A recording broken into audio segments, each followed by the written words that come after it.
Alright, welcome to day 24 of AoC. So today let's try to solve this crossed wires problem using the Julia language. So I'll try to also use this website's learn X in Y minutes more because it's kind of helpful, honestly. So yeah, let's try to see what the problem is about and then let's try to solve it. So we arrive at the large groove. So I remember this one, I think. Yeah, anyway, so and I mean this is just the problem description saying that they have a device with logic gates, and the logic gates are AND, OR, and XOR, and somehow the gates also are able to wait until both inputs are received before producing the output. So this gives me some kind of topological sort vibes because we'll have, I guess, the inputs and then describe how the wires are connected, right? So this is gonna be the puzzle input, the initial wire values, and I guess also the logic gates and how they are connected should be also be part of the puzzle input. So probably it's gonna be 21. Try to see what it looks like just to see if it's gonna be really big, or I mean that's what we said like 2 days ago or yesterday, I don't remember, and it was way too big even though there were only 3000 lines. Okay, so these are gonna wait for the input, so that's why I'm saying it's probably gonna be topological sort, which is fine. So I mean it's pretty straightforward what we're gonna have to do, right? We're gonna have to simulate the flow of the logic gates, and then what's interesting at the end is the system is trying to produce a number by combining all the wires starting with Z, and we need to do like Z01, 02, and so on, and we'll have a binary number obviously, and we convert it to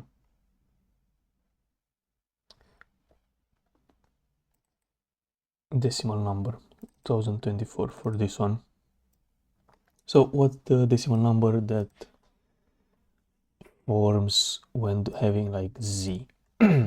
So I would say that the first part should be like parsing the input and then simulating this thing using, I mean, we are not gonna do like topological sort itself, the algorithm. It's gonna be more or less, we'll have a queue like in topological sort, and in this queue we are gonna add the wires that don't have any dependencies. So we have to create this hash map, and the hash map is gonna go from, let's say, this wire, let's say the input wire, to all the outputs that it generates. And initially you can see that the solved wires are X and Y in this example. So we have to search for the ones in here that start with X and Y, and those are gonna be the ones that go next into the queue. So yeah, kind of something like that. I mean, hopefully part 2 is not gonna be something insane, but we'll see. So I just have this, let's just download the day 24 input and maybe just go into day 24. So I think this is the example. Why not?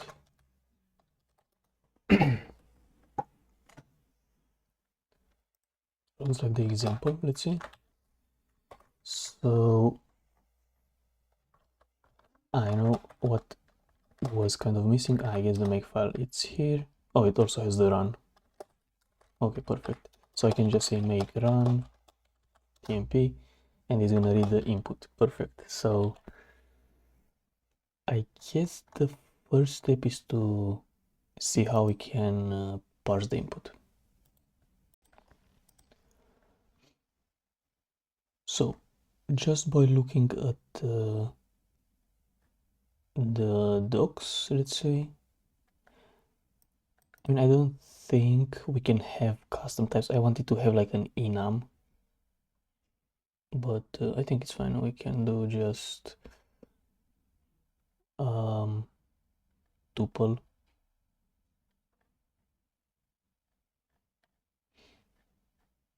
Oh, I mean, it's oh, coordinate. Wait.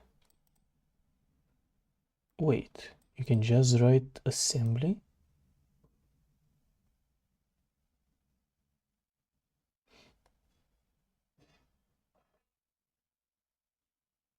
That's kind of interesting.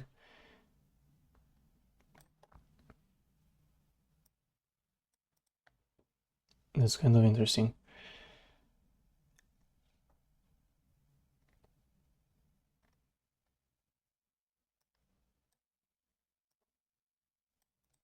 Type hierarchy.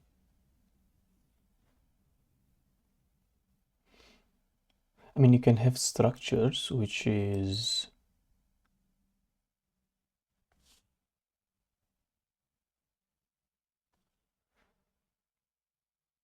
kind of cool, but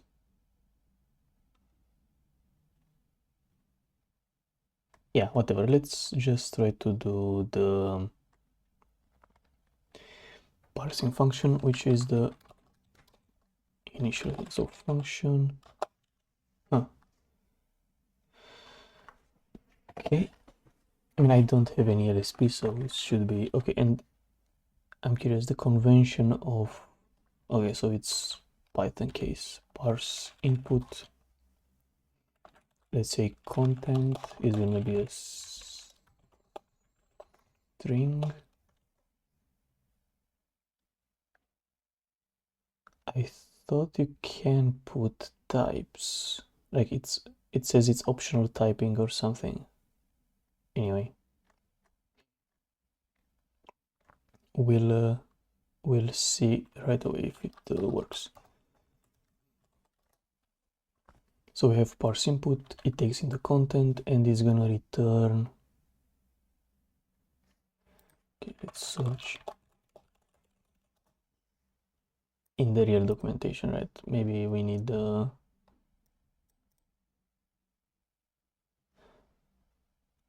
mean, obviously you can put weird names, that's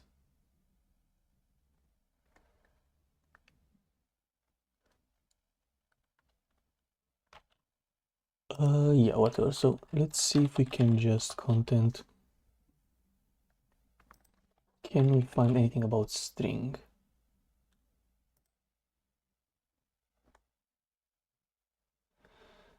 Like trim or strip?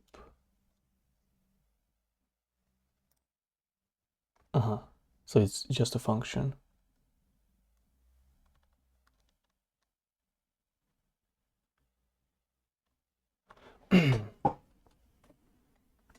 And they call it like that. Okay, so it's just strip this, and then do we have split? See also split. So split is gonna take in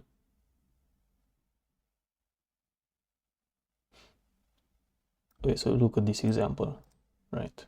Split and we give it like double new lines.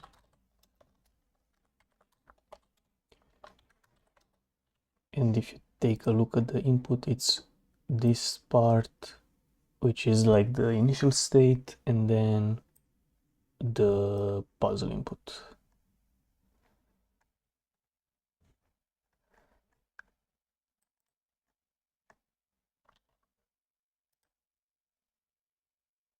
Right.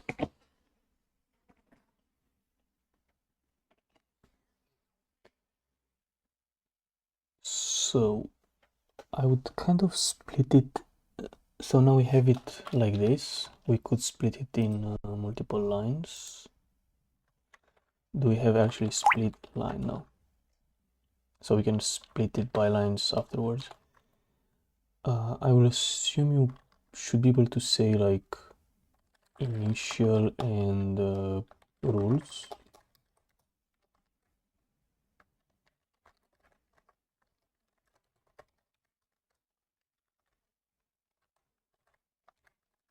Parse input comment, like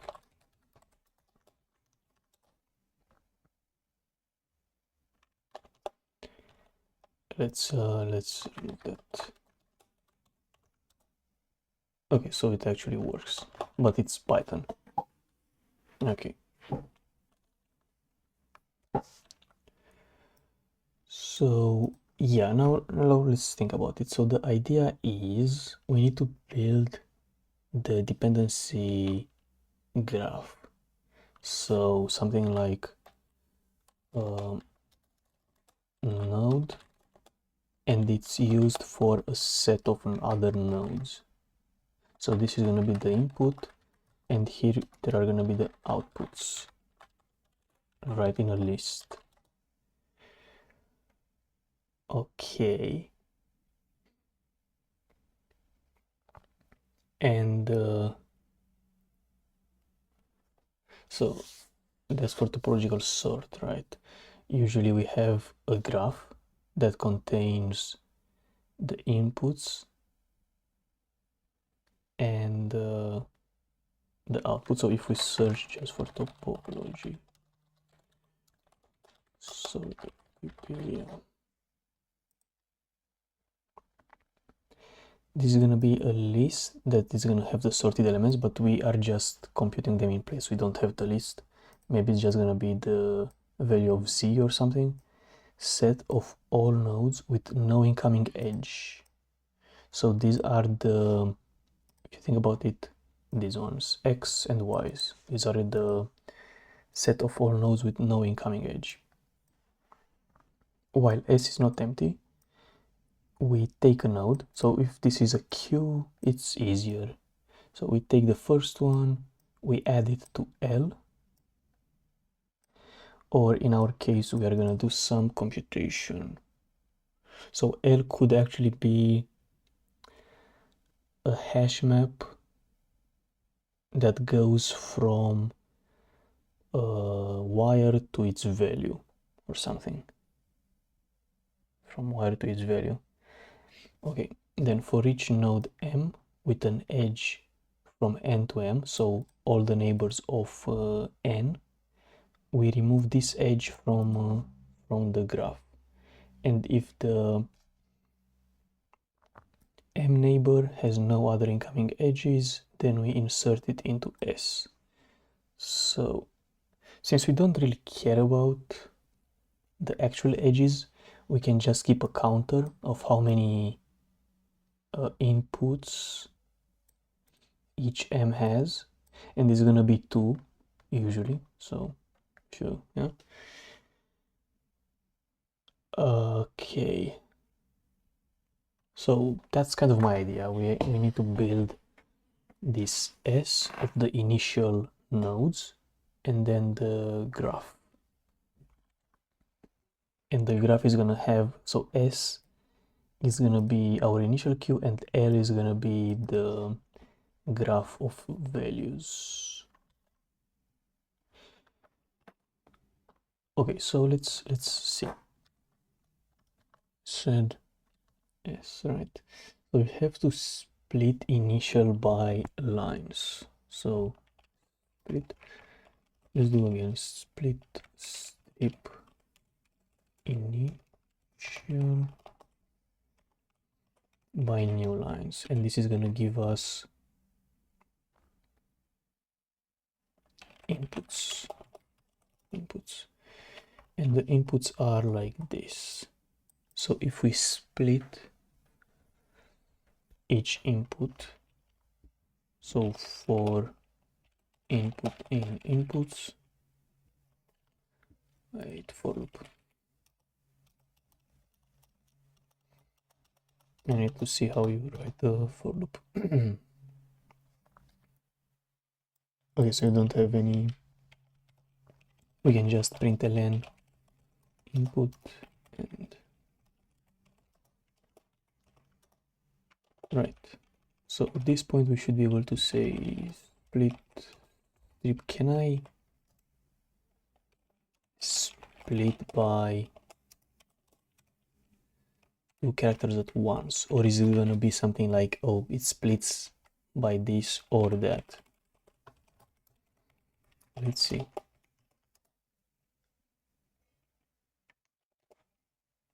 Should be a char or collection of chars. So it really wants only one thing. Okay, let's split by,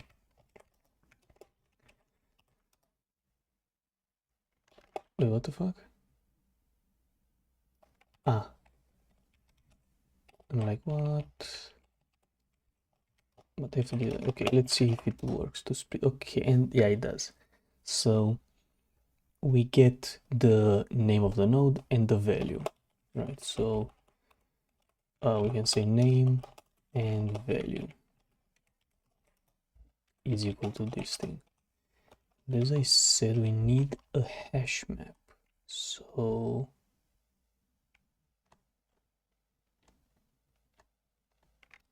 we need a map. So it's dict, and it's just Python. So this is going to represent the L from Wikipedia, but let's call it like values, I guess, I don't know.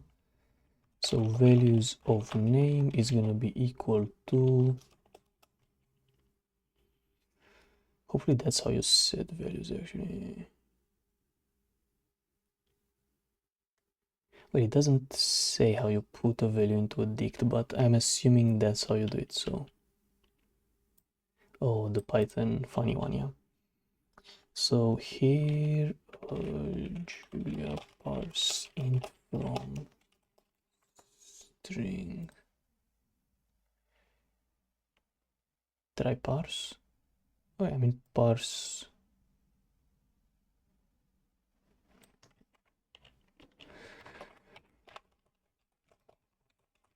Parse int. Okay, so that's gonna give us the values, right? So print ln values. All right, so we get initial values, right? And that's the important part. And the other thing is our queue is gonna be a list. Can I just have list? Or I mean, list is gonna be just if you think about the list is this. So this is the queue, and queue dot oh. How do we append something into a list?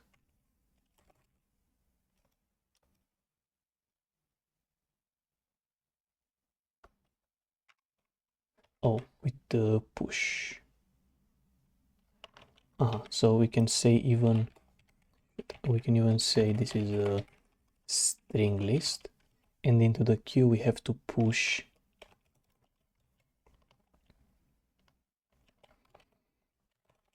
the name. Right, so this is gonna be our initial queue on how we solve the topological sort. Okay, that makes sense. But now we need the rest of the items, so we need to add the rest of the elements into a separate list of let's say, so what we need for this thing is how many incoming edges a node has, right? And another one is the neighbors for each input. So we can have something like neighbors is a dict. So this is like string to string, hopefully. And the other one that I said should be incoming. Let's say this is going to be a string to int, how many incoming edges a node has. So then we can say for rule in rules, we can now split the rules by space, let's say. So we are gonna say rule dot split strip rule space, and this is gonna be something like input 1 operand, input 2 arrow. So it's gonna be input 1 op input 2 something like arrow, which is not used, and output. And they can even say maybe left hand side, right hand side. Right. We also need a way to store these operands.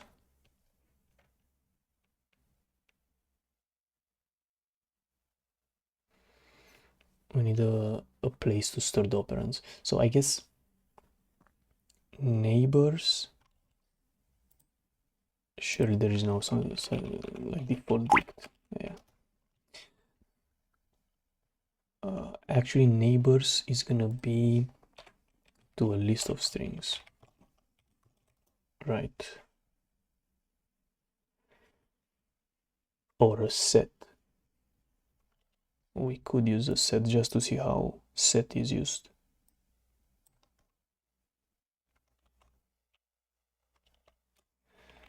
So it's like set string array or something.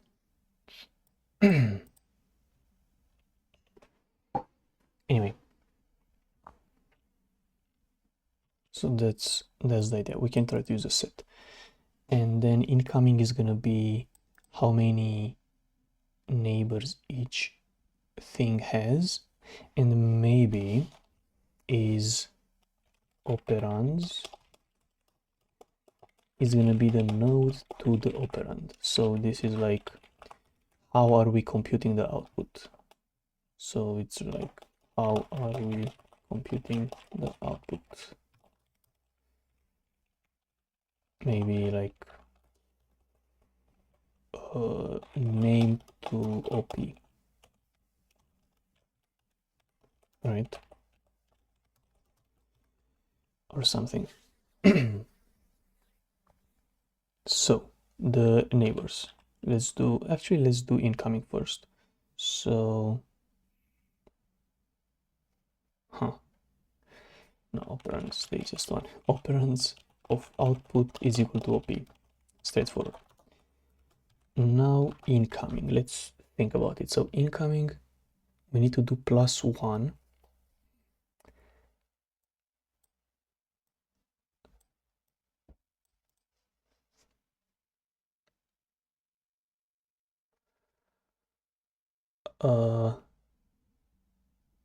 I guess we need to do +1 for everything, because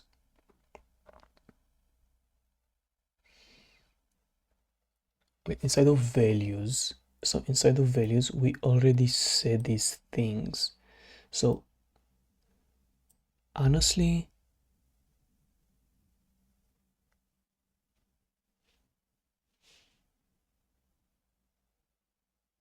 yeah, you know what? Maybe values, we don't compute them yet. Maybe we don't compute the values yet. Let's say we only put, but we need the value. Let's keep the values actually.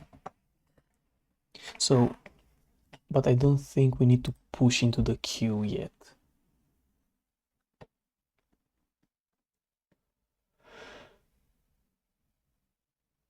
Think we have to push into the queue yet.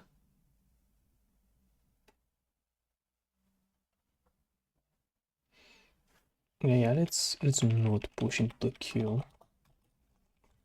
So these are gonna be the initial. So what are we gonna return from this one is the initial values, the neighbors, incoming, and operands, right? So for incoming, we need to check if left hand side is in values, we do +1 if it's not, and then for right hand side as well. So if left hand side in, is that a thing we can check? Oh, in has key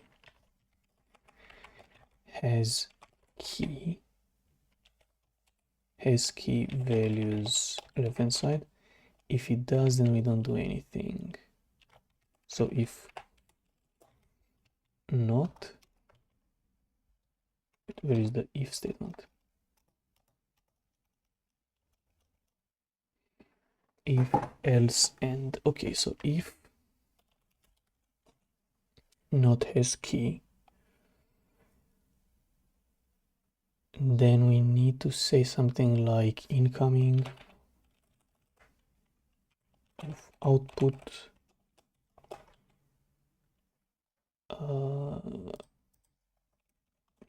dict get or default. Like this has to be a function, but okay, fine, maybe it's called get. Well, we'll figure it out. So it's in get of incoming output +1, right? And then we do the same for right hand side.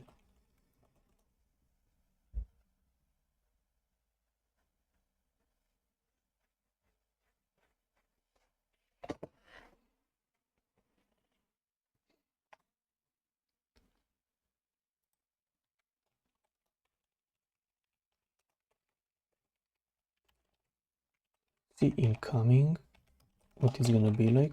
I mean, probably it fails because, wait, what? Line 15.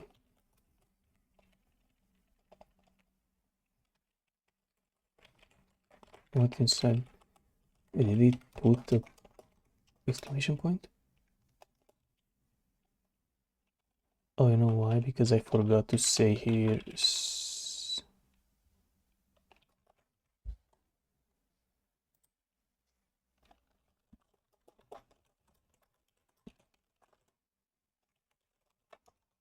I forgot to split it by new lines as well.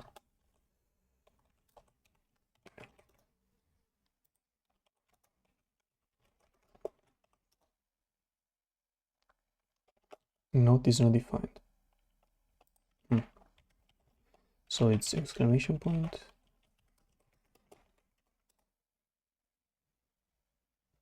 Okay, so no matching yet.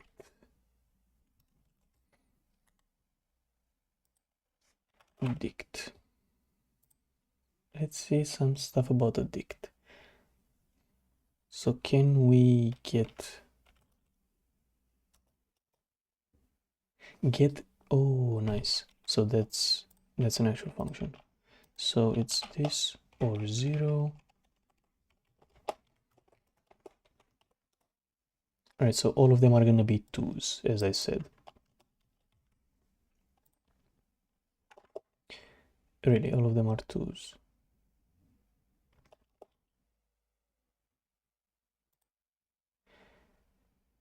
That's weird because at some point left hand side should be like x01. So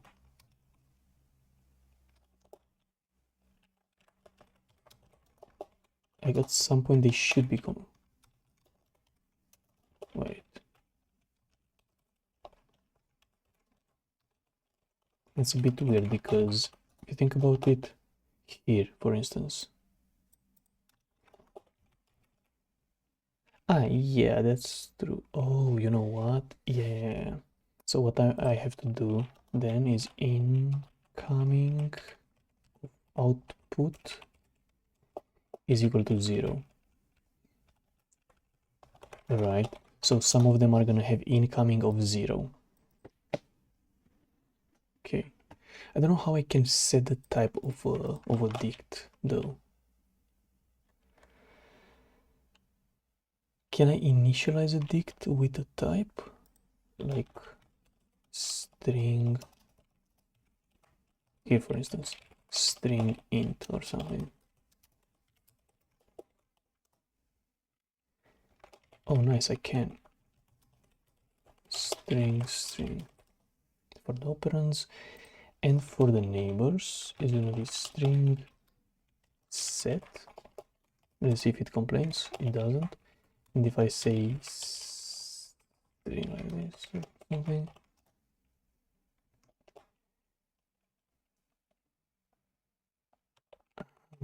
okay, whatever. Let's leave it like this. So it's gonna be like that for the neighbors.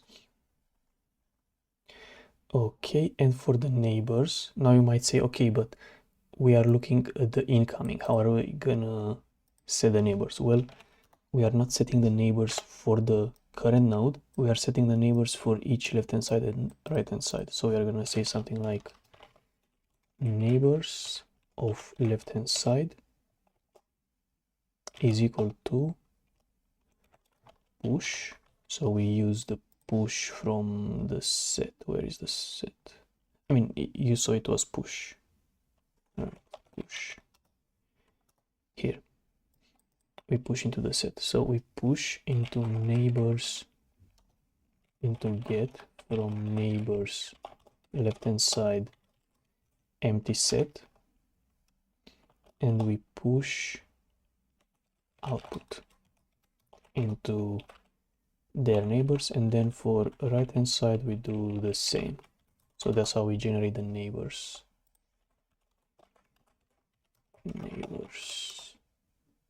Right. So now that we have all of these,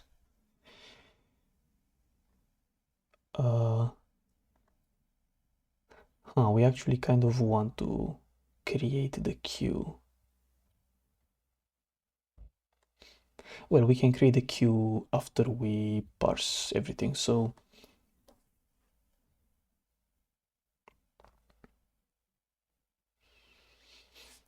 we have the initial values, we have the neighbors map, we have the incoming number of edges, and we also have the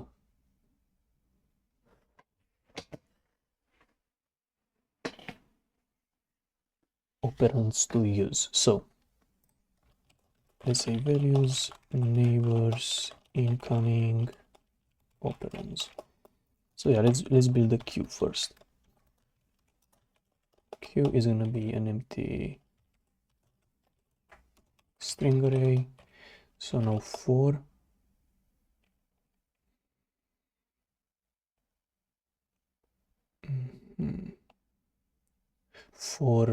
node, or I guess wire, and count in incoming. Let's do something like println wire and count. I'm curious if the iteration works.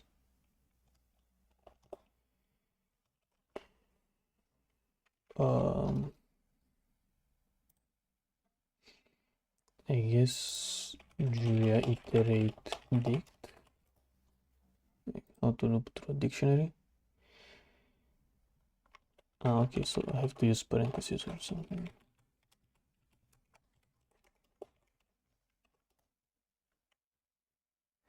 Nice, it actually works.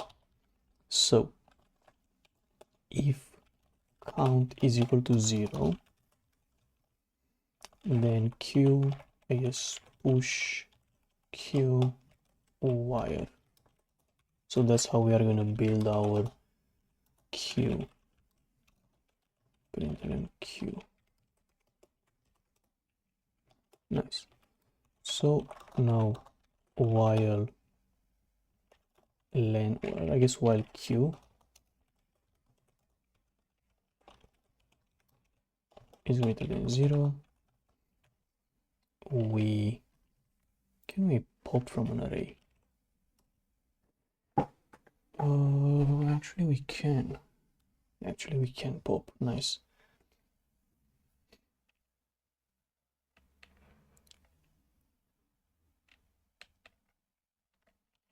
So obviously current is gonna be pop q. It pops from the end. Pop pop first. That's what I'm talking about. So we take the first item from the queue and we want to check some things like in topological sort. So we want to remove a node, we add it to L. So now we do our add to L part, which is OP is gonna be operands, or I guess operands of current is gonna give us what operator we need to use.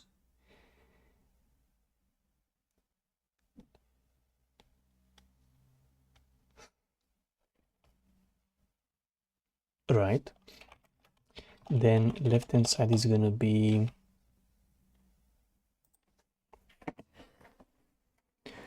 I didn't save, oops. So in operands I might have to save operator and left hand side and right hand side. So I might have to save something like left hand side, right hand side, and op. So it's gonna be a tuple actually in operands. Right. I think it makes more sense. So left hand side, right hand side, op is this thing. So we need the actual values. So left hand side value, we take the value, we take the right hand side value, then we have like if op is, what operators do we have? And else if op is equal to or, and else if op is equal to XOR. So if we have op is and, then value is gonna be left hand side value and right hand side value.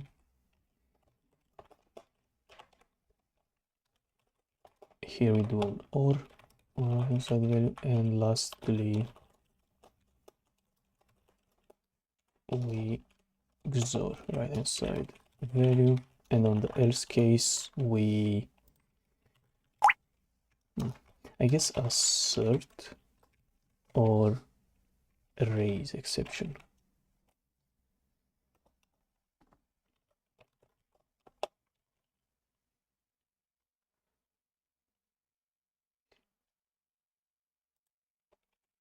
Julia throw error. Or are we throwing an error? Like this. Throw.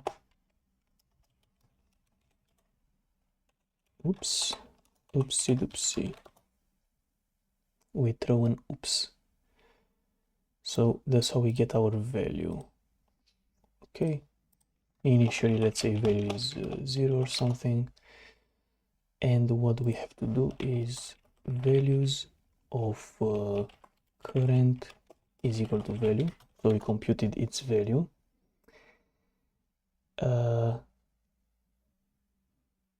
And we need, so if we take a look at the topological sort, after we do the thing with the node, so we add it to L in quotations, we need to go to each neighbor and remove the incoming. So we have to do something like for n in neighbors current, we need to remove the incoming. So we have to say something like incoming of n minus 1. So incoming of n is incoming of n minus 1, right? We remove edge E from the graph, and if incoming of neighbor is 0, then q, I guess, push qn. The only thing I don't like about push and pop and that is because you have to write first push and then you write the name of the list. That Anyway, we push n into the queue if it's 0 because we can compute it next. Right, so let's print values and let's see if they are actually computed. Len is not defined. Length.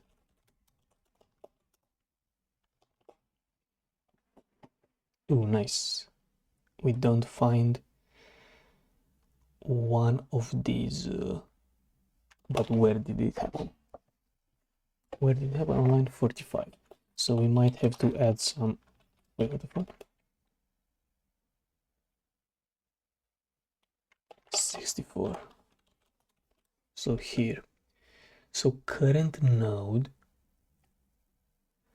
So current node was. Okay, let's do get neighbors current empty set. I said right. So we get all of these values, right? Nice. I might be able to just say function part1 takes in content string and does all of this stuff.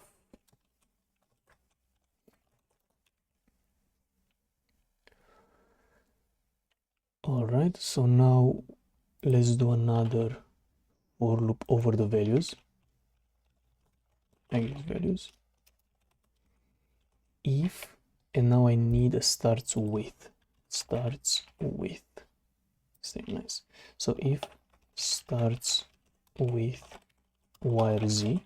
So if we have a thingy, we print any values of, I guess we print count, but it's more like value. So we see the values part1 content. Actually, I want to print wire and value. So you can see Z07111. Oh shit, everything is a 1.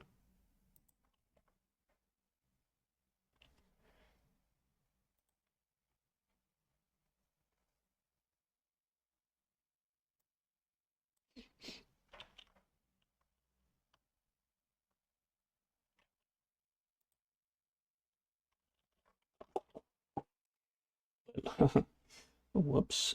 Whoopsie doopsie.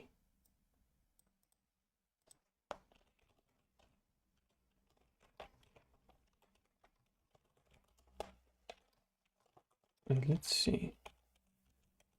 Println. I'm curious if maybe these don't work or something. The ends work. That's nice. The ends work. The ors. That was a question. Ors, they seem to work as well. I don't see any problem. And the XOR. So and the XOR doesn't seem to work. Like 1 should be 0. So Julia XOR operator. Wait, what the fuck is this?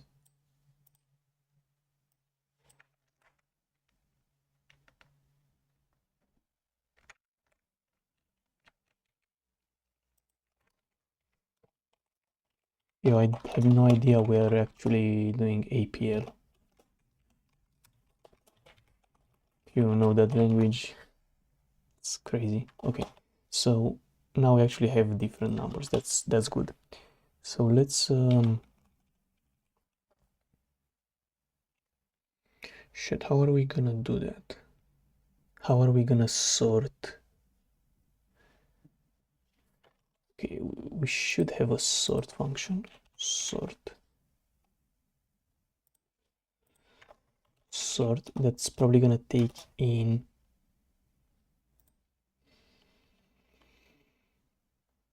ordering function or something by identity.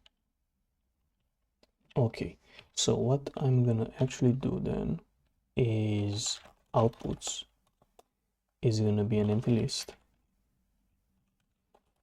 Outputs we push into outputs wire and value, and then we sort outputs. And the question is, does it just change the array? Println. I mean, I'm curious if it's gonna just sort them or outputs. If it's just gonna sort them. Well, I mean, luckily it just sorted them, but it's just too many zeros.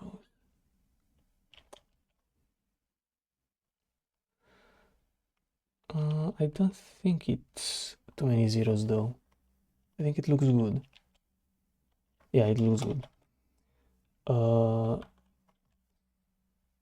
How can we ordering forward, ordering backward? Reverse true. You know what? Rev true. Reverse. Oh my God. Here we need to say reverse true because I want them to be like this. Then we can say for something we don't care about, and the value in outputs, we have output is gonna be a string.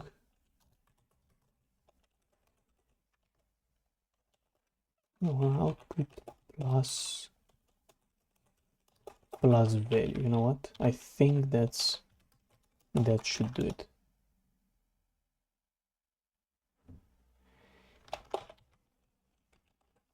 Always, it always gets me.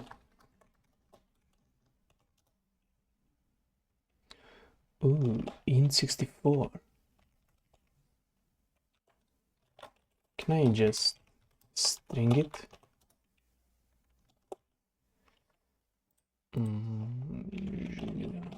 Int to string, like a show function. Convert. It's lowercase s. Okay, I remember now. I saw it's a string. String concatenation is performed with star. Well, you know what? Like this one is what I'm talking about. Like this is something good compiler would do. I mean, I know it's a lot of, you know, hard coding and a lot of work, but showing you what function, like it's like in Rust when you write, you can write Python and it tells you how to write it in the right way. So string binary to number, can it string to number radix or something?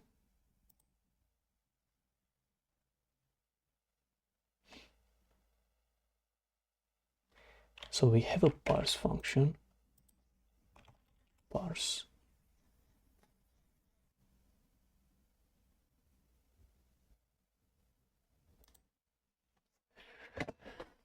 some RGB. Okay, so base. All right, so we can say something like return parse int output base equals 2. Like that's the important one. So we get some result 1, println part 1, result 1. 2024. Okay, nice. So day 24. I mean, I'm just gonna trust it. And we are closer to finding the chief historian. Nice. So let's see part 2.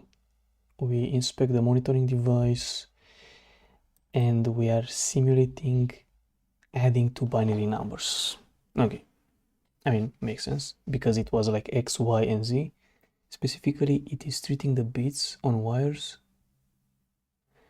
as one binary number, starting with y, exactly what I said, and attempting to add those numbers together. The output is in Z. Okay, yeah, makes sense. The initial values on the wires.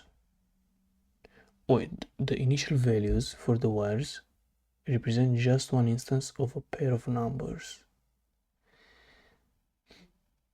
Any to be, so that's sum to the wrong value. I mean, obviously it's wrong, but it is what it is. Ultimately, any two binary numbers. Oh, so it's like we have one instance of a pair of numbers that sum up to the wrong value. And ultimately, any two binary numbers provided as input should be handled correctly. That is, for any combination of bits, the sum of the two numbers should be the sum addition. So it's something like the adder works sometimes, but not always. Or it says here that just one instance, but then it says any two binary number. Okay, for example, if you have an addition with 4x wires and 4y wires and 5z wires, you should be able to supply an 4-bit number, any 4-bit number on y, and eventually find the sum of those numbers.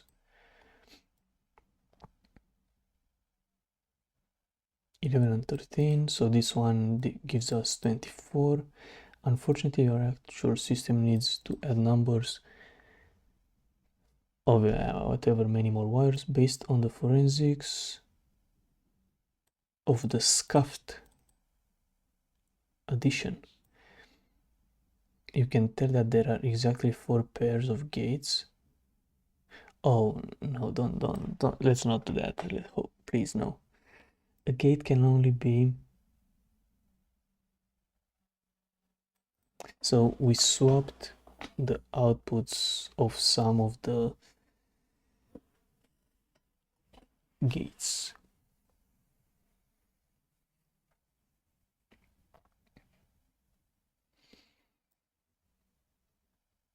Okay, what do we need to do? What do we get?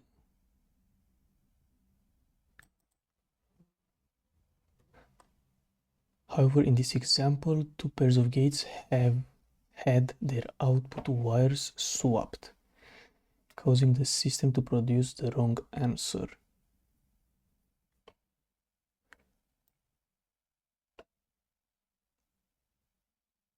So these are swapped.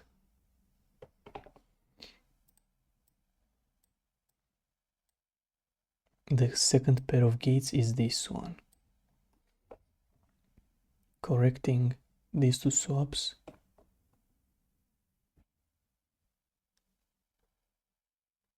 So if we swap these together,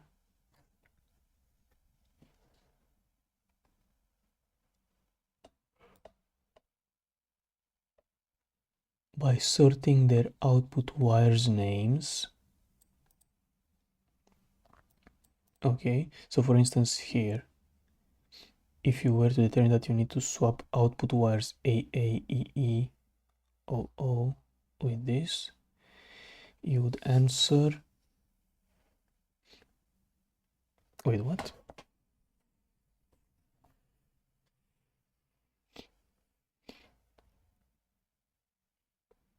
Wait, in this example, so here we needed to swap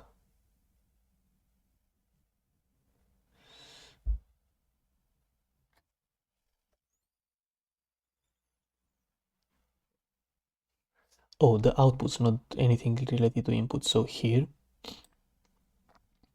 Z00, okay.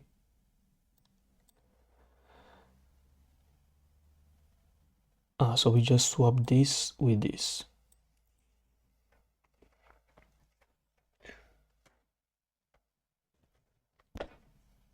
Your system of gates and wires has 4 pairs of gates which need their output wires swapped.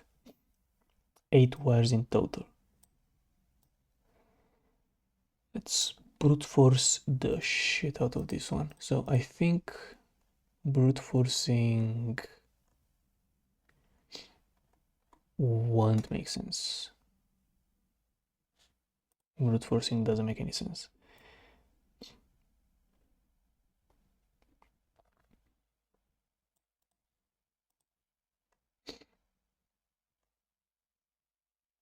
I mean, you know, the sad part, we don't use Python, we cannot build, like imagine if we were able to build a graph visualization of this and maybe spot a mistake by hand. But how can we do that in Julia? Like maybe printing the...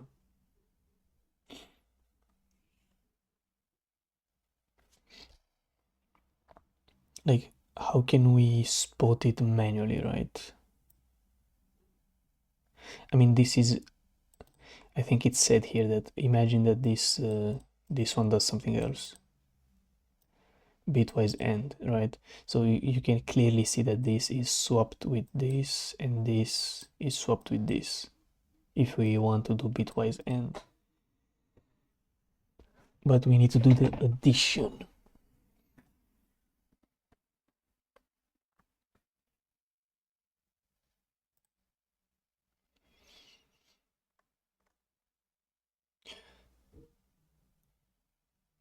Okay, so how does then... Okay, topological sort is done. How does wiki logic gates adder, how does a adder look like? So it's a XOR and then... Wait, that's a XOR, right? No, I don't want with NANDs, I want with XOR and AND gates. So we have the A input, B output, or I guess A and B are inputs. We do a XOR and get a sum, and the AND gives us the, you know, it moves next. Right, so that's a half adder. And the full adder is sum is A, XOR B, XOR C, and C out is A and B plus, which is OR, C in and A XOR B. We could try and see if our input is something like this. No, let me just remove the flashbang capabilities of Wikipedia.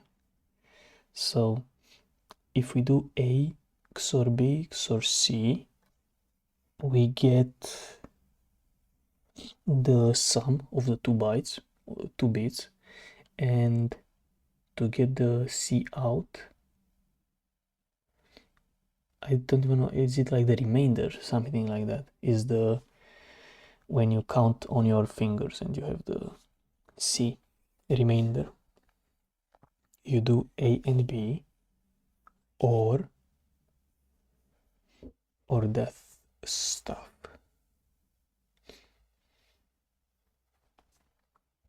Well, I mean, I'm gonna say it's gonna be a this thing probably in our, or something like this, carry block, the carry, yeah. So it's gonna be either this kind of thing. Man, I remember when I built this thing in Minecraft. That was pretty cool. Okay, so I'm gonna assume this is gonna be how our input looks like. Literally this. So can we somehow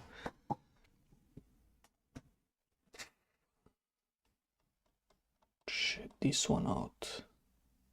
So function part 1. We get just the values, we get just the neighbors, we get the incoming counts.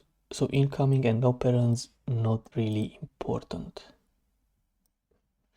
Actually, operands might be.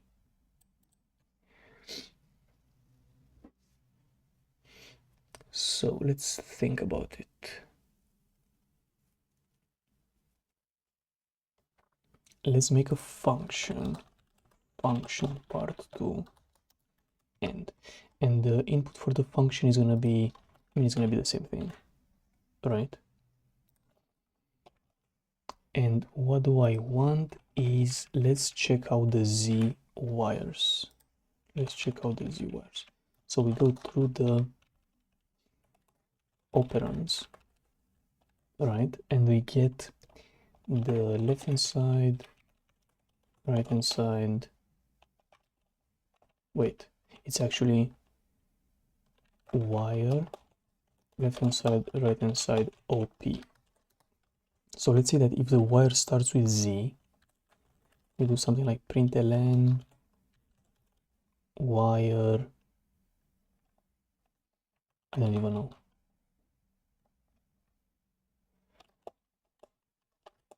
I'm literally just printing the input, but you know, it makes sense. Wire.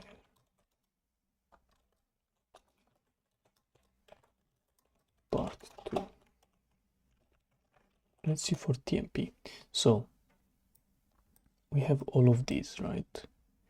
We can see that this is an OR, this is an AND, these are XORs, there's a bunch of ANDs, but we can see that the S output should be XOR. So these ones,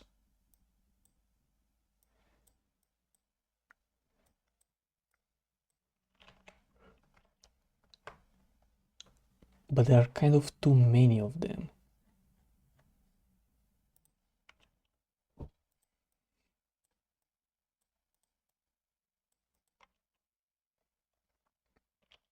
Right, but there's also a chance that someone connected a random or 1 to this, or I guess or 0 to this line, and it doesn't mean anything. So okay, but let's check out the real input. You can see here it's mostly XORs. So I'm gonna assume that the example input is not really the best one. So here it's an AND, here it's an OR, here it's another OR, and here is another AND.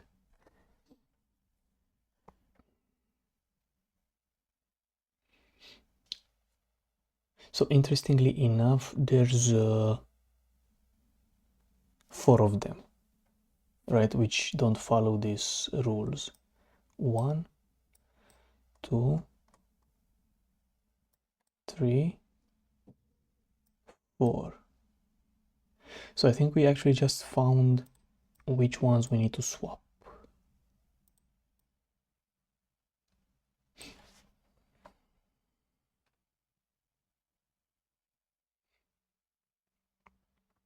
But the question now is, how do we swap them? Actually, I'm thinking about doing it with brute force, but just saying something like, if the output is starting with Z and it's a XOR, then we just ignore it. Fair enough. We don't do anything there. And if the inputs, so if the inputs have a XOR, so if we have something like this, yeah, it doesn't work. I mean, we have an AND. This is an OR, if I remember correctly, yeah. So here, for instance, these ones are an AND, so they start in the beginning, they come to this block, and then here we have Z14, but this should actually be something that if we check where it goes, it should go into an OR. Right, so this one should be swapped with something that goes into an OR.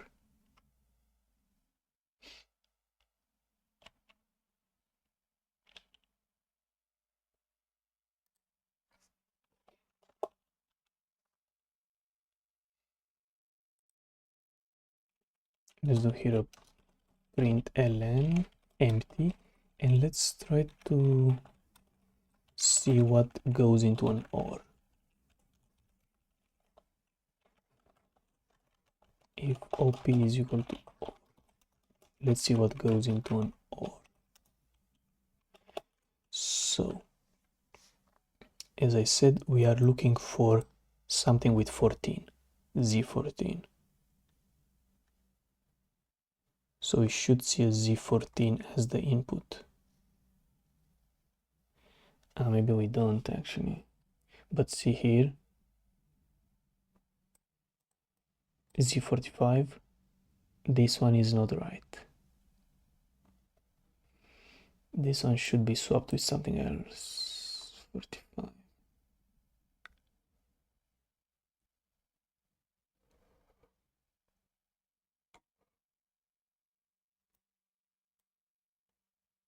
I mean, we already saw that.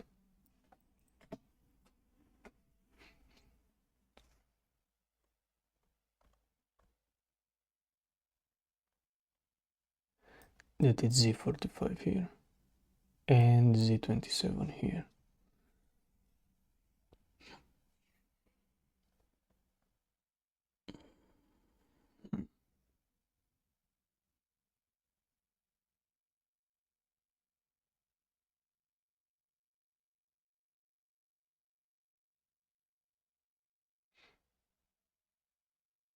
So the real question, would it be enough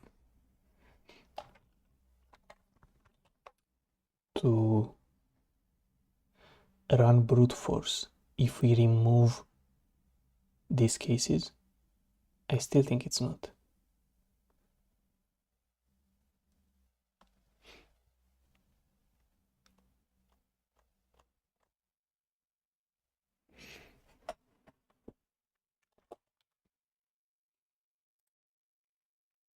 Okay, maybe we can just build backwards the entire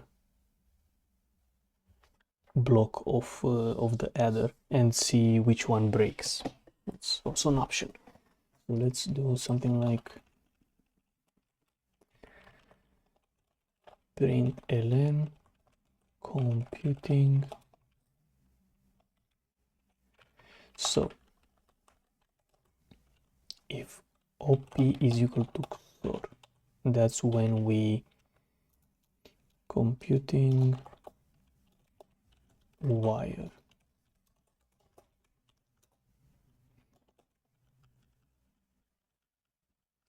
Oh, but there are a lot of XORs. Is this one and this one?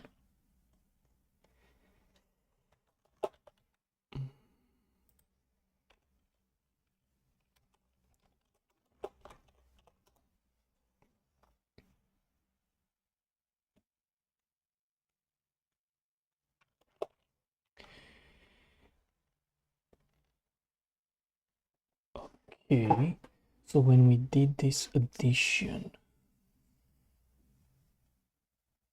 it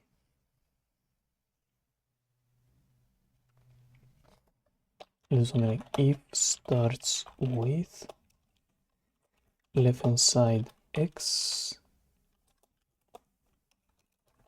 and starts with right hand side y.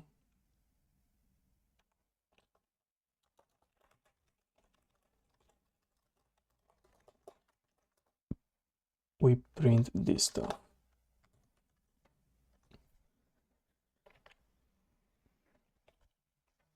So we have, you see, we have the carry on this side, and we have the XORing on the other side.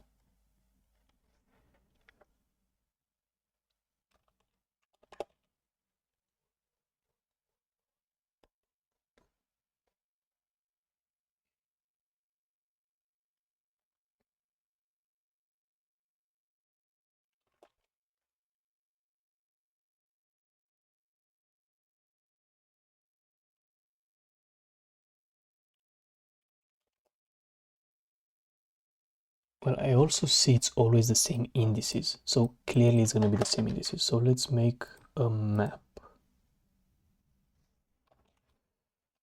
Adders.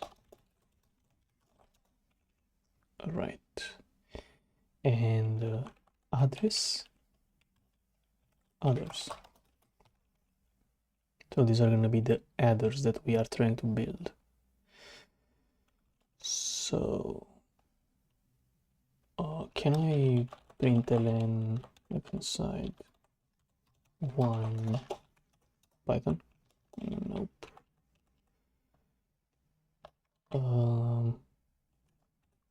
Julia string remove first child chop. That's such a so chop left hand side one.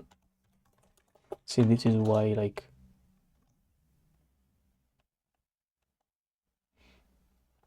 head.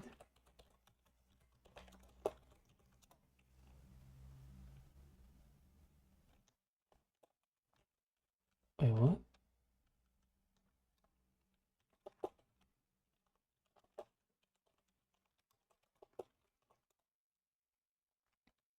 Okay, fair enough. Now it works. So we are gonna do something like others.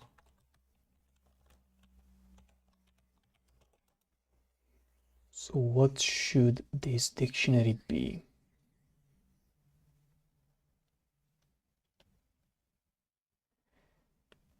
I think it should just be the blocks. Or I guess the wires should be enough.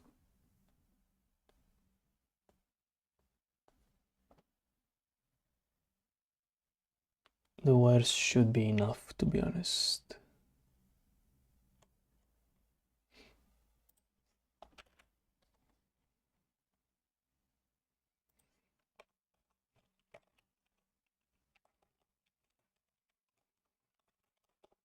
Let's say index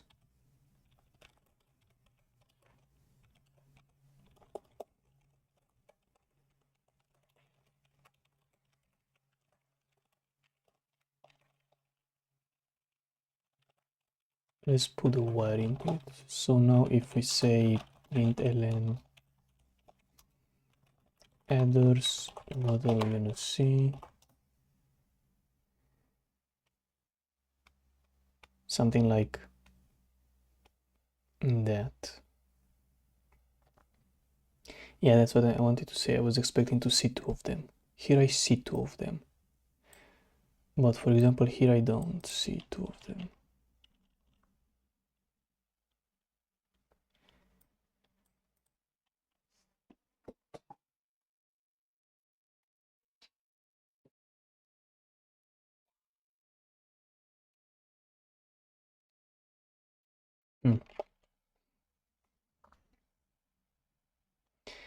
Maybe it should be a list, maybe it shouldn't be a set.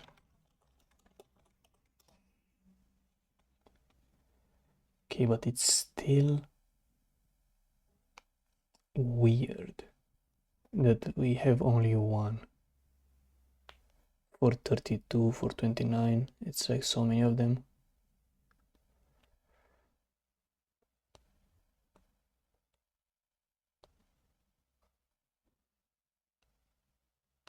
Huh.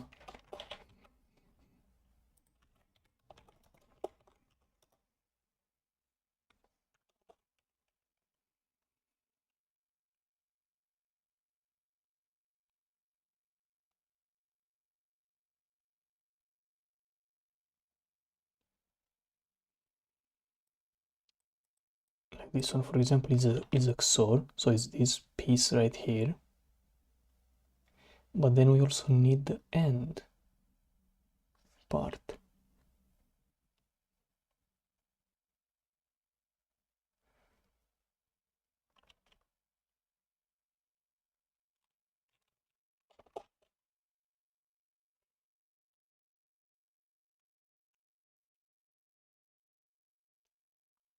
We also would need the end part. Right, so this should give us the, so if it starts with X and starts with Y,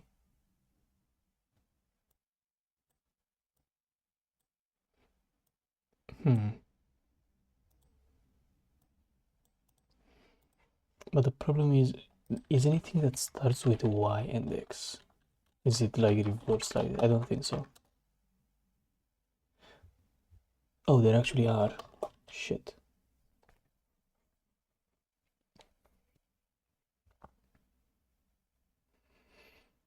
No, what? Let's actually sort them. So left hand side and right hand side. So if right hand side is more than right hand side, if it's greater, right hand side is right hand side and right hand side is, so I want to sort them, so I only have to do one search here. I guess that's why I didn't see. Okay, so now we see there are two of them. Part one still works, hopefully. So you can see there are two of them here, which my theory is that one of them is going to be this XOR and one of them is going to be this AND. That's what I think. So we can try to build all of these adders.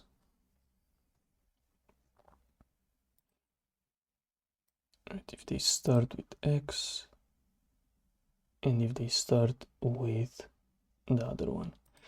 Okay, so, but these are more like inputs, let's call them.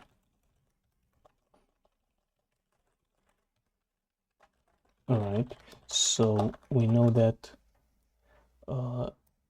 X32 and Y32 will produce QGP and GFR. One of them is the result of this XOR and one of them is the result of this AND. So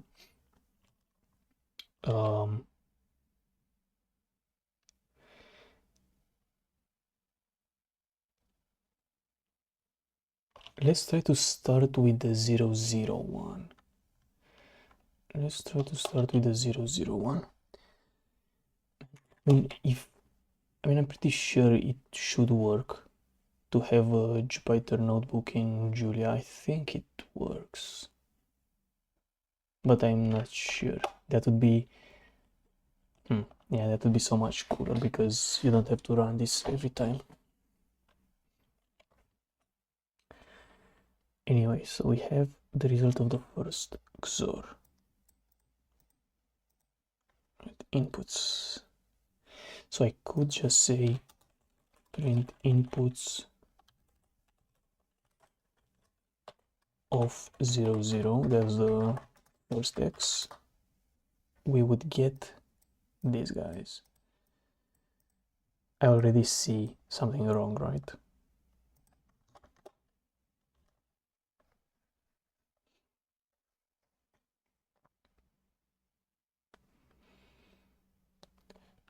Right, so if we could say for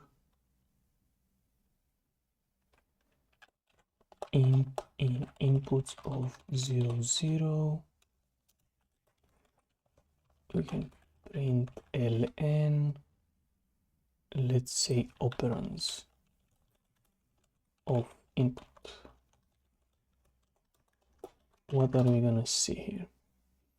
So we see that, shit, I deleted the important part, this one.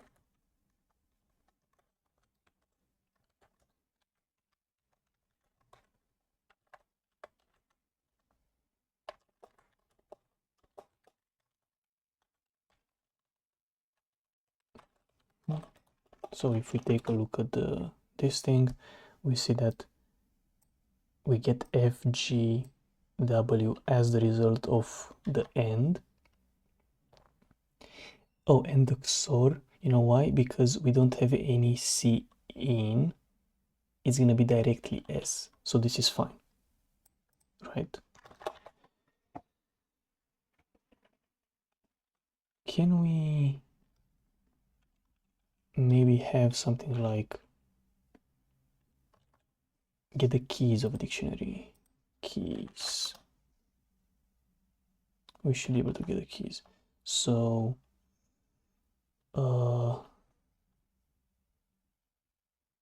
wait, but that's not even actually kind of is. Keys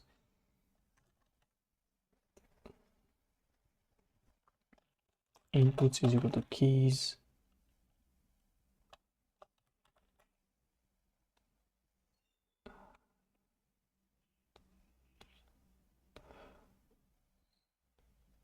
I mean, do we really need those? I think so. It would be useful to get them in order.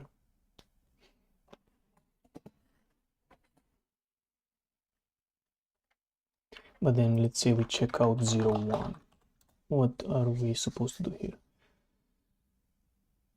See, we get this as the output of the XOR, which is this right here, and then PGH, which is the output of this AND.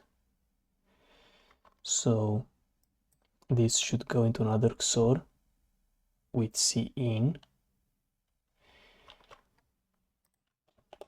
and C in should actually be just FGW. Okay, I mean, sure.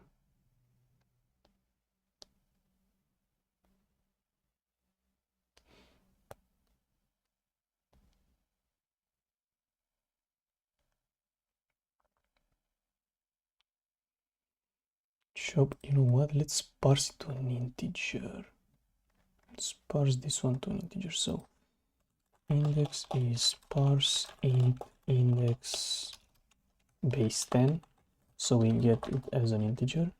So here it's gonna be 0. So now we can actually just go from 0 to no longer brain dead and no. Okay, so for index in 0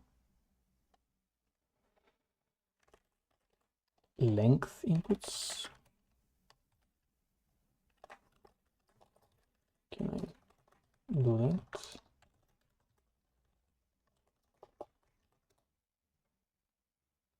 Nope.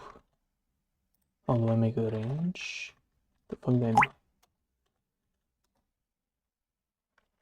Okay, so it's vertical. Key.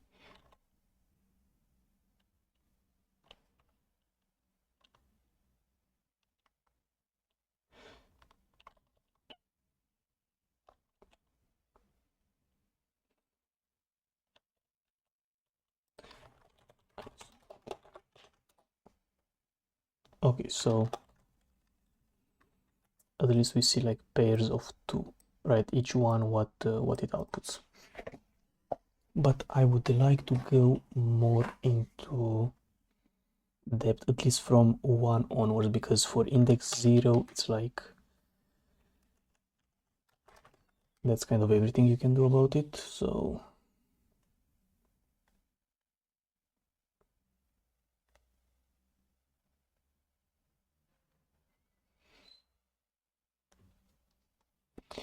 and the cool question is, do we actually need this stuff?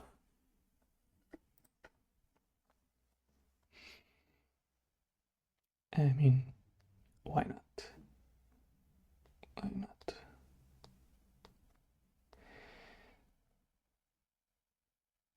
But at this point,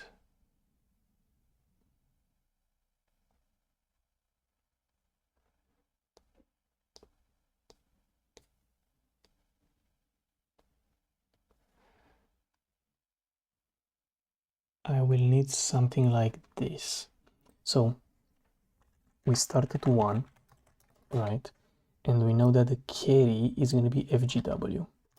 So we can say carry is shit, you know.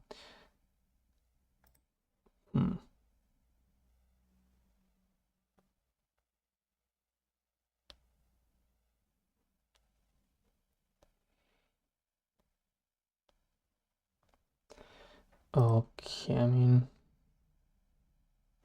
we could inputs 0 is the inputs,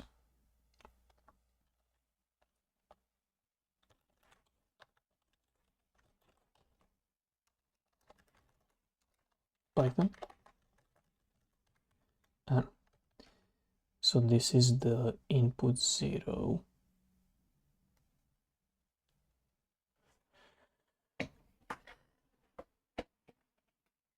And we can make like a for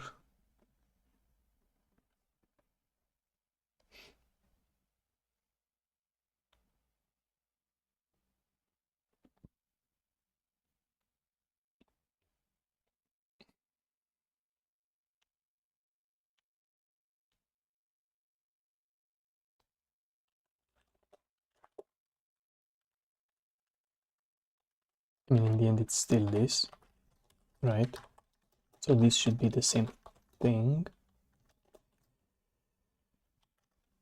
Yeah, it is. So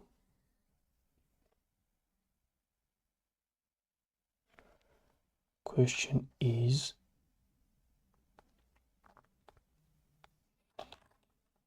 if OP is equal to AND, else if OP is equal to XOR AND. So if the operator is going to be an AND, we have to take the carry.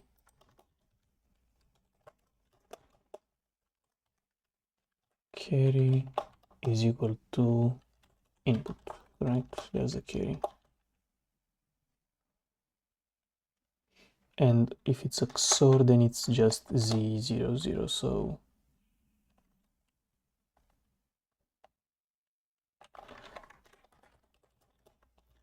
like it should be an assert. Assert.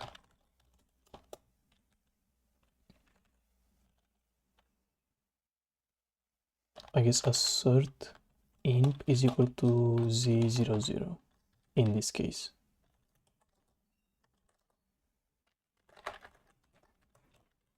Let's see the carry.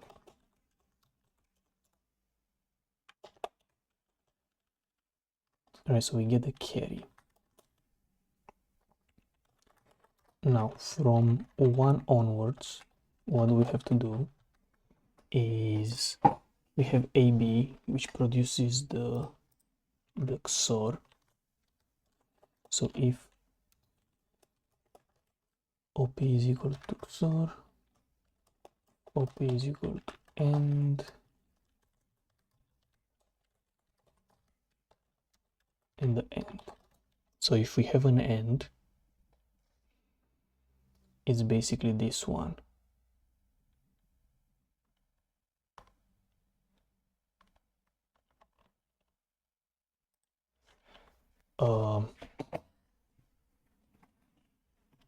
Right, so we need to look for an OR.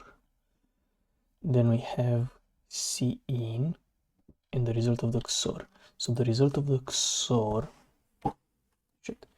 is gonna be inside of imp. What a trash name. I should say wire.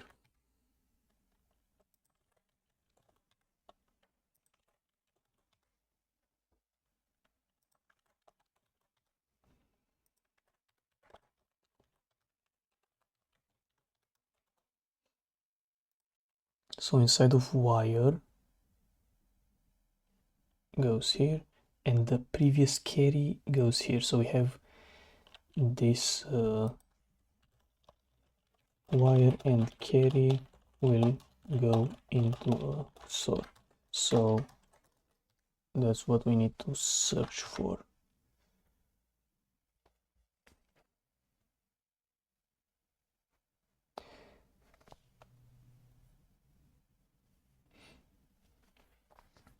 I guess I could have a function search operands and takes in operands and then left hand side and right hand side.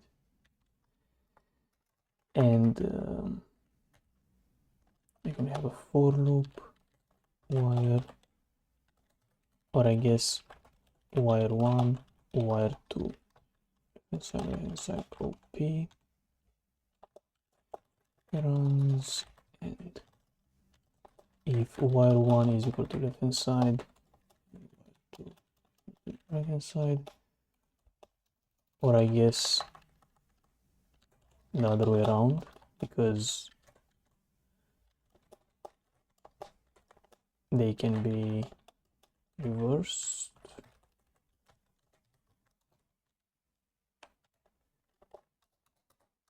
And then we just return, let's say we return wire and OP.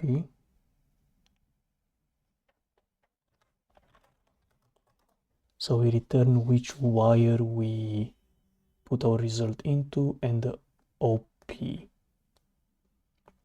because we already know the wire 1 and wire 2. Otherwise we return, I mean, we shouldn't be able,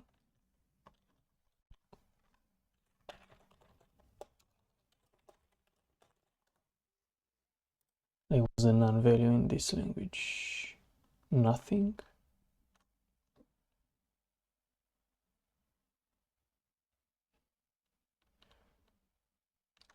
Piece of trash. So let's say we just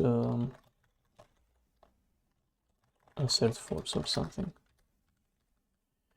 if we don't find the operands, because the operands should always be found if you think about it.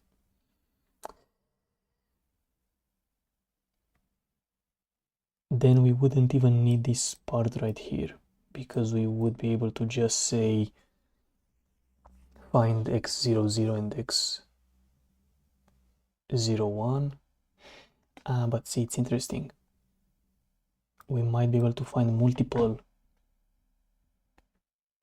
wires that work. So yeah, let's do that. Or we could also send in the operator.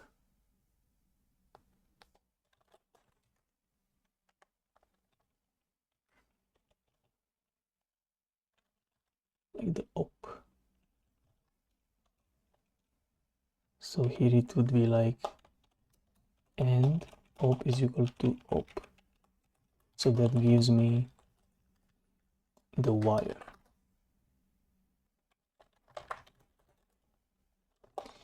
And let's return an empty string if it's not.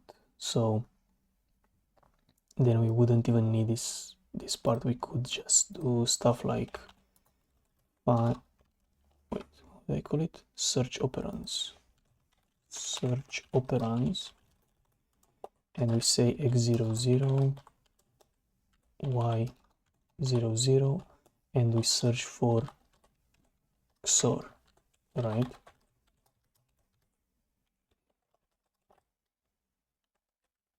We don't even need this part. And it gives us, that would result in that. And if we search for AND, it would result in FGW. So it kind of seems like a BFS problem then, or something like that.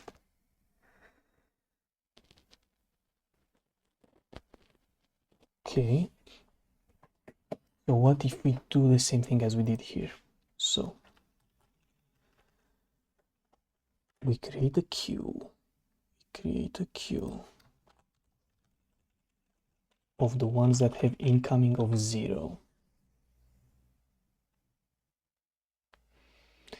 What's an incoming though? Println.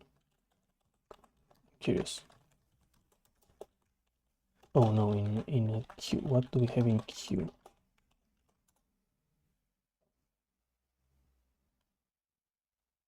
Do we have FGW? No idea. We do.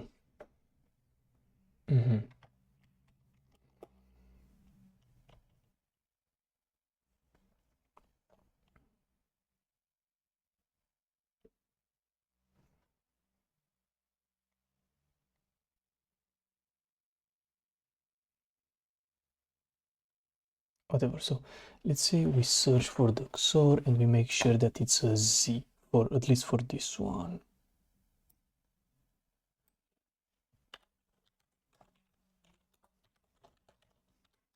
Or like assert this is equal to Z00. So right, this should be the initial case. Hopefully it's the same for everyone. What should we do next? Carry is search operands and so now we have the carry. Then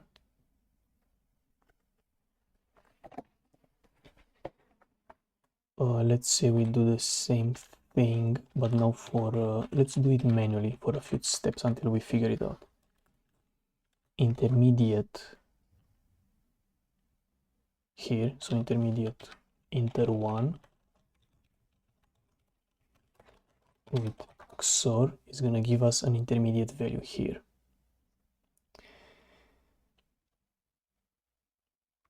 Then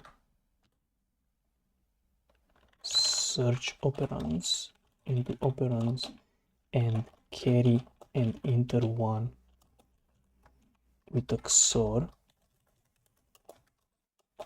should be Z01. Alright, so it's this path right here on the top. So A and B give us an intermediate 1, and then the carry from the previous step, let's call it carry in. No, let's call it carry. So the carry in XOR with the intermediate value gives us S. Then AB with an AND give us an intermediate carry. So intermediate 2 value. Let's call it intermediate 2. Intermediate, so this is okay, first block, second block. If we do an AND, this gives us intermediate 2 value here. Now, oh, so the same as before actually. So this one, inter 3, intermediate value 3, by doing XOR. Wait, what the fuck am I doing? Carry and inter 1, if we do an AND, it's going to give us an intermediate value as well, this one. And now we should do an AND on both of them and get the new query, new carry operands. Inter 2, inter 3, and it's an AND value. So that's gonna give us the new carry. She's missing. Shit, what?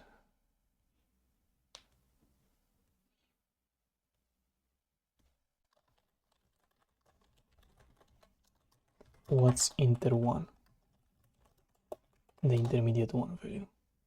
BGB. So BGB is basically this right here.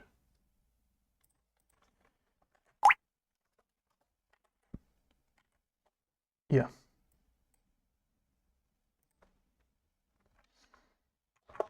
So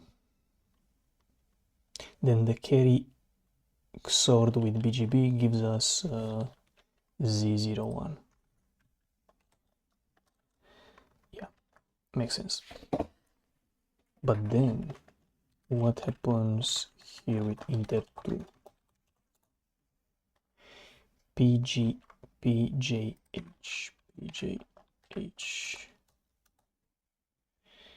Fine, makes sense. It's here, so it's good. It's this piece right here. And inter 3 is the carry. Oh no, it's not the carry, it's A and B. Oh, what the fuck, PJH. Yeah, no, I did this one first. So this is inter 2 and this is inter 3. So inter 3 is carry and inter 1. So you should see something GWW. Yeah, makes sense. Oh, and here it's an OR actually. Then is an OR. Well played, WWP. Yeah, nice. So that's kind of the logic, right? But now this entire thing should be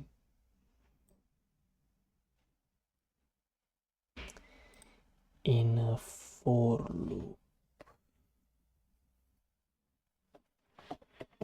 Should be in a for loop.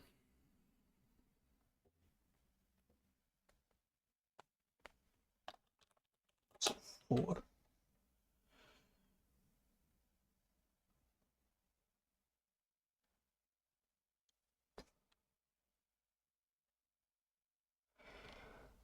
I guess the only thing is detecting how many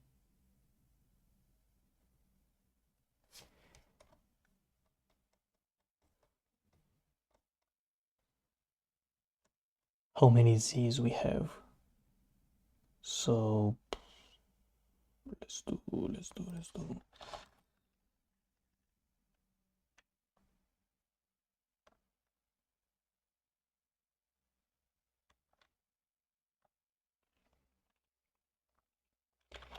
ZS is a set, and then for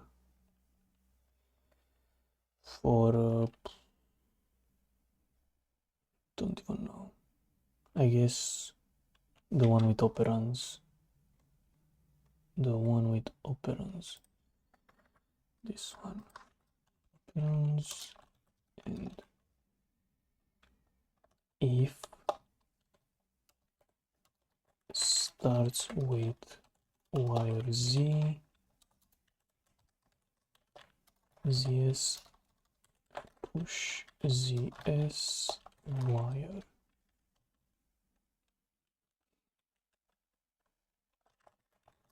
Adder size is like length ZS.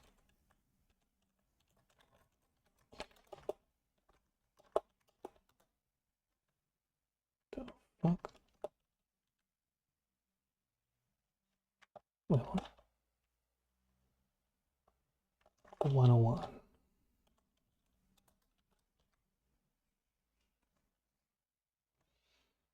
Oh, I have this for.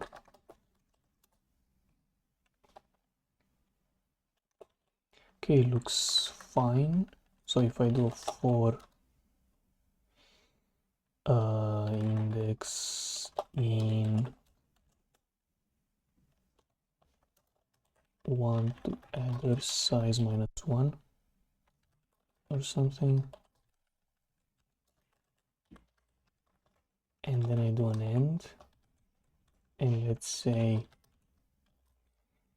x name is like x plus, already forgot, Julia input string. How do you make a string? Embarrassing, I know. But the important question is string padded. Left pad. L fucking pad.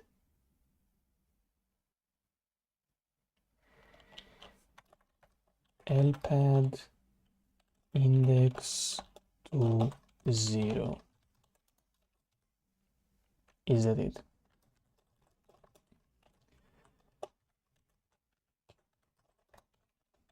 Oh, and you know, as I was saying with the star, pretty cool. Println. And let's see just. Okay, it prints them properly. That's fine. So here we are gonna do X name and Y name.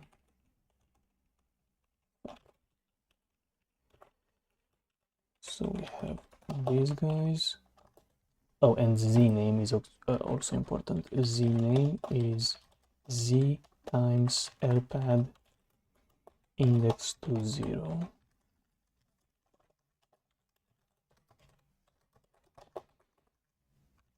The fuck? Okay. N name? The fuck is N name? Okay, Z name. Believe me, I don't know how I typed in there. So we just got an assertion error.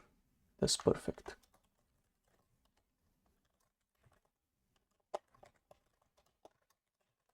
I'm just curious to see where that happened. So at index 9, right, at index 9, we probably got something broken here. So if I do should be Z, we get this thing. Then let's print ln. Yeah, let's do X name, comma, plus Y name is equal to Z name. Right, so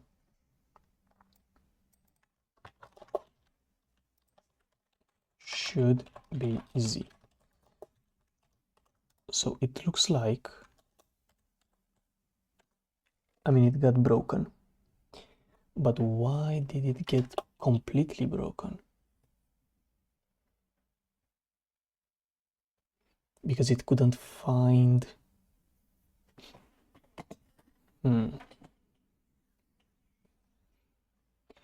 it couldn't find anything that was useful here. So it got QWF,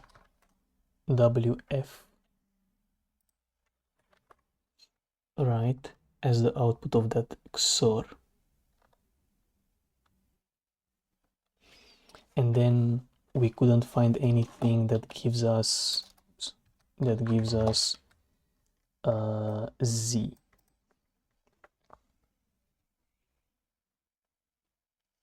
Couldn't find anything that gives us Z.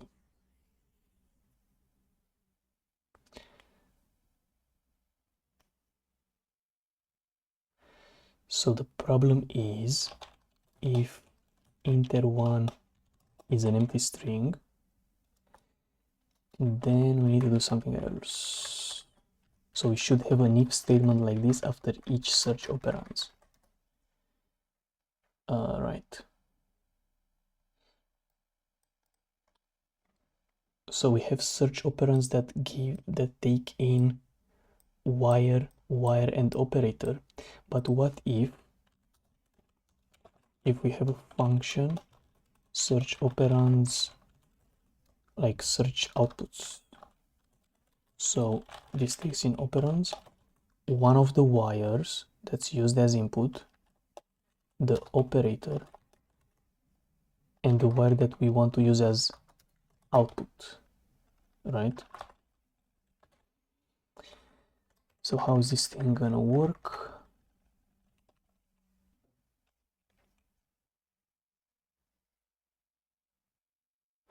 Well, we get a wire, left hand side, right hand side.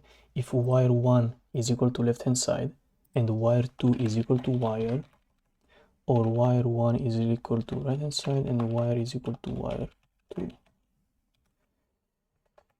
Wire 2. So this is gonna give us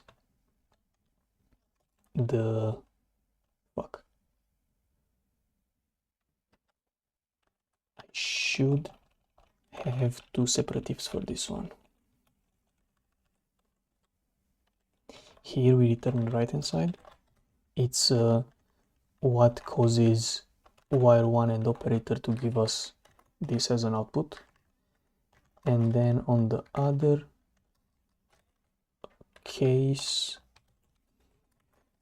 we compare with the right hand side, and if we find the right hand side we return the left hand side. That's the search outputs. So in case inter1 is nothing, then let's do a is equal to search outputs, and we want to search operands. We want to search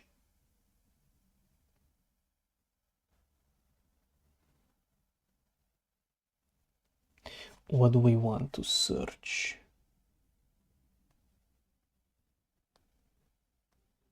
Shit, so we know that the inter1 is with wait, the inter1 is empty. It cannot be. It has to be QWF. So this thing is kind of not really gonna happen. It's like weird to happen. But this one should be Z. If should be Z is not Z, or it's like we couldn't find it. So let's say the first case is we cannot find it, right? Let's try to search carry, XOR, and Z name, and let's print ln a, and maybe let's also break. For now, let's also break. So it's C, N, and K that combined with this carry give us the Z name. So we kind of know that inter1 should be switched with A for this thing to work, right? Inter1 should be swapped with A, otherwise things are gonna be broken. That's what I'm saying.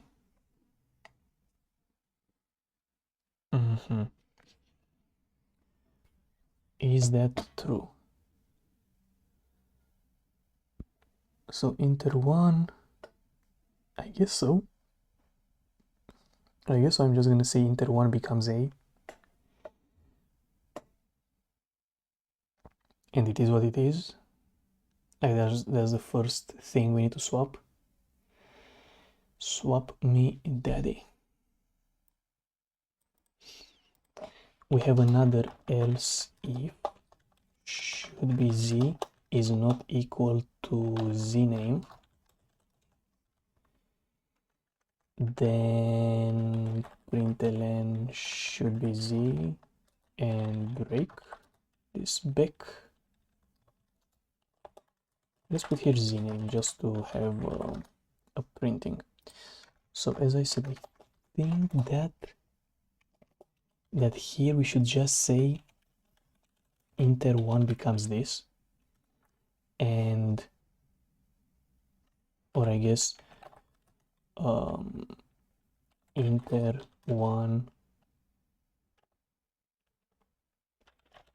needed, or I guess the needed inter1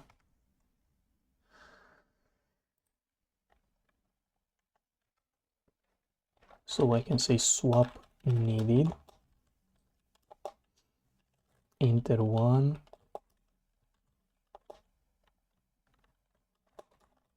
needed inter1. Okay, let's continue with this stuff, and inter1 becomes needed inter1. Let's see if let's just do assert inter2 is not equal to an empty string. Okay, just for so here inter1 should never be an empty string, should be Z. Maybe here we assert I don't know. Let's just try it. So we need a swap here, but then it says assertion error carry is not equal to that. Straight in this one.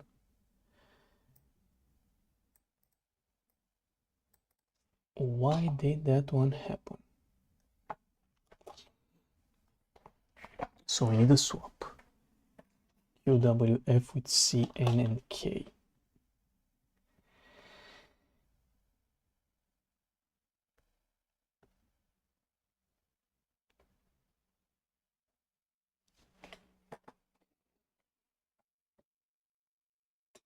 But here the carry became nothing. So we couldn't find inter 2 or inter 3.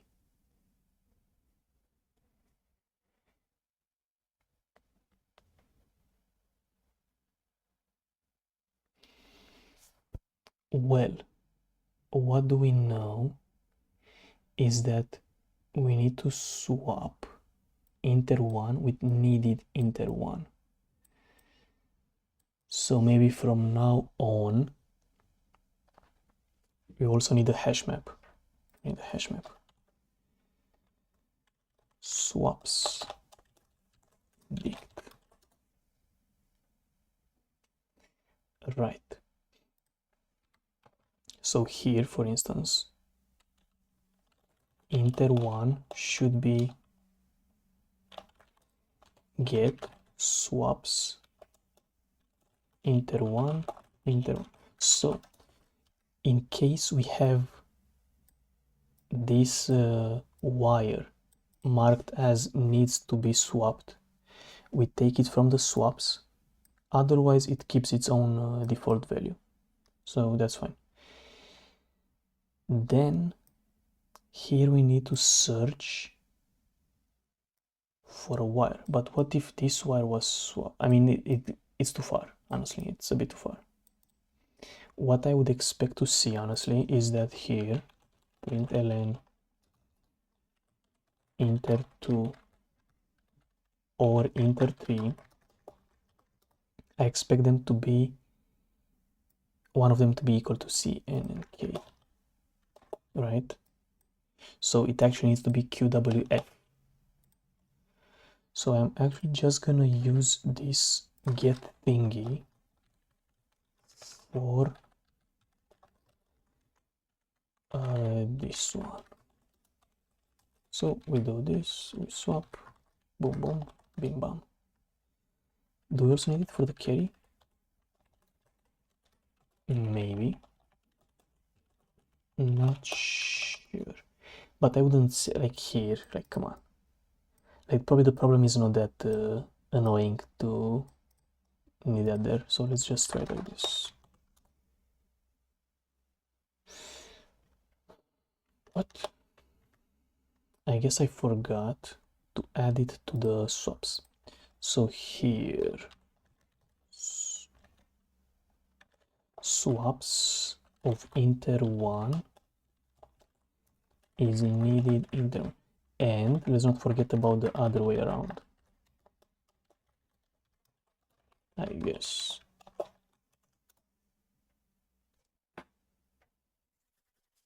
Interesting. So we actually got something. Going. Now here is the interesting part. This one should be Z, but it was in fact VHM. The pussy VHM wire. So I've needed Z name should be Z. And now you're gonna say, okay, but what if a swap happens too late? Well, I mean, it is what it is, and it isn't what it isn't, honestly. If that happens, I mean, it's GG, I cannot solve it, right? It's gonna be way too annoying to solve if it's not made. I mean, I'm I'm gonna be sure that it's made such that it's easy to solve like this if you take them in order. And just as I said it, wait, no, it's done. This is like too much.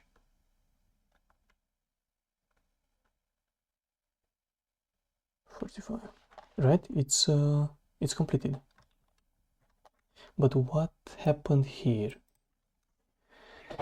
with inter one? Like, you see, it's 4 swaps, so it's GG. Well played. We actually got it. But what happened here with inter one?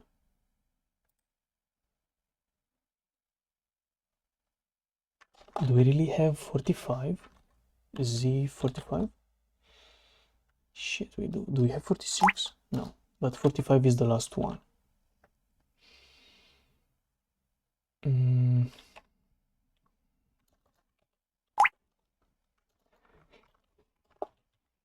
It's -2 because 45 is like the extra for the carry, so we don't care about it. Okay, so you see swap needed is only 4 times displayed. So if we do a 4, shit, it's almost close. Key value in swaps. Let's see. Println key. Let's print just the key. Z. It's 1, 2, 3, 4, 5, 6, 7. It's 8 of them.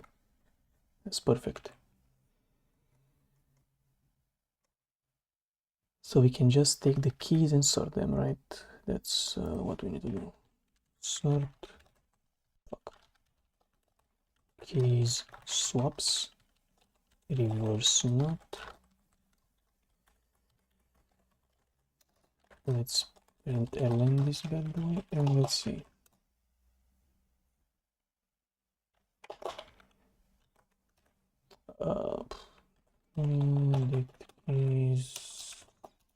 Please to list. Come on. Keys. Collect. Collect.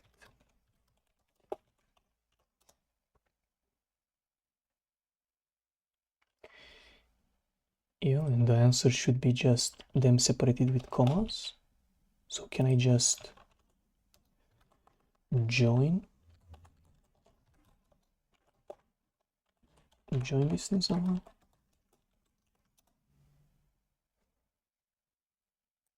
And let me just say, I'm pretty sure this is gonna work. And it actually did. Holy moly. I mean, this one was trickier than expected, but just, I mean, because I knew what to search here, and then I just tried to make it such that it's, I searched in the input to see that we have this XOR, we have this one, we have these ANDs and this OR. It made sense that all the blocks will be like this, except the first one, which doesn't have a carry in, so cannot have this actually cannot have this part, the red one. It only had this first XOR and the first AND. That was, I mean, imagine if someone looked at the first X and Y and thought, okay, it's not this one, what am I gonna do? But you had to just look one step forward, and that's how you would probably see that it's the full adder thingy. So that was actually interesting. Yeah, I mean, obviously it only works like you cannot generate a random input for this solution, right? It's only gonna work for probably inputs made for this puzzle, hopefully it works for all cases, because this one I haven't, let's say, I mean, we could implement it to work for generic, even if z0 needs to be swapped, but I don't think it's gonna be needed. Right, we would just need to say, okay, if it's empty or it's not z0, we just initialize swaps with an initial swap, but should be fine for 99.9% of the cases. So I'd say it's good enough for me. So and this should be everything for day 24. Kind of a long solution, but let's just do result2 is equal to, and just to have it in a nice format. Wait, what? Wait, let me. So now I also see that nothing is the actual keyword for null in Julia. Okay, but yeah. And if we run the entire mix script, actually you see that stack language is actually pretty fast. It's not that slow. So I mean, I'm planning to make it a bit faster and add some automatic memory stuff, like management to it, because when you recompile itself, you need like 30 gigabytes of RAM, and it's not ideal, but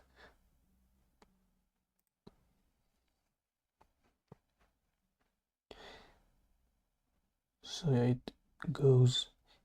Ruby is a bit slower, but expected, honestly.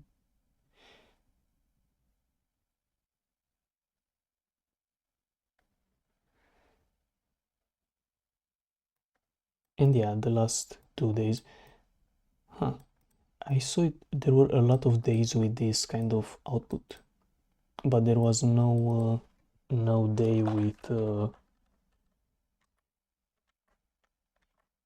like graphical output like in previous years. Anyway, it's here, it works. Hopefully it works for all of the puzzle inputs, but yeah. And let's see tomorrow. Hopefully there's gonna be only one part, as usual. Hopefully it's gonna be an easy one, because please, I mean, this was a bit tricky for day 24, honestly. But yeah, hopefully it's gonna be a really easy one that we can do in Lisp. Hopefully so. Yeah, let's see in the next one.